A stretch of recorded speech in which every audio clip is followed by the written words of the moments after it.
that's probably the hardest part about scaling, because I think in a startup, everything is small enough that you can get your arms around it and you can literally kind of be a master of lots of things. You can keep all the marbles together.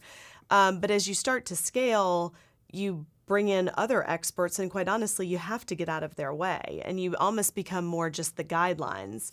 But I think that's also true for the management team. So part of my challenge is, even if I do a good job of kind of adjusting my role, I also have to help my team also adjust their role. So I see that right now with my head of operations, who, she's done a phenomenal job, but as we scale, how do I help her step back? Because as I step back, she has to step back too, and we kind of all elevate ourselves a little bit. But, earlier we talked about the analogy of a company being like a baby. Mm-hmm. I think the role of the CEO changes very much the way the role of a parent changes.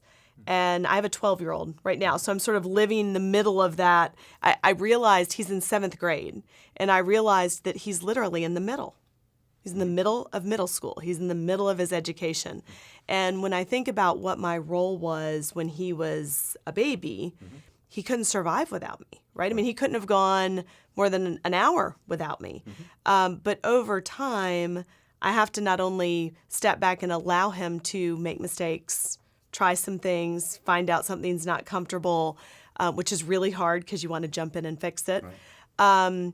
But as he gets older, you have to become more of an advisor. You still have to step in sometimes when he's making bad decisions, but the greatest joy of being a parent is seeing your child make a good decision on their own. And I think that's the same as a CEO. When I think back a year or two ago, I think there were times when new people came in and they wanted to do something one way, and I said, oh, no, that's not the way we do it. And now a year later, I'm realizing that that was a mistake on my part, that if I have to still do it my way, then I didn't hire the right people. And now that I've hired the right people, I know that I can take their input, give them a suggestion, give them my input, and then let them go. And the first time that happened, it's really kind of the proudest moment ever. It is like a parent, from the perspective that I don't feel less needed. I think they need me differently. And before, they needed you to make every decision, to be in every meeting so that your thoughts were part of the whole process. Now I feel like my team can sit in a room, they have my voice in their head, so they know a little bit about what I'm probably going to say. They can develop a perspective, run it by me, and in 15 minutes, I can give them sort of direction that before would have taken 2 hours of my time, because I would have had to be part of the whole process. And now I don't have to be.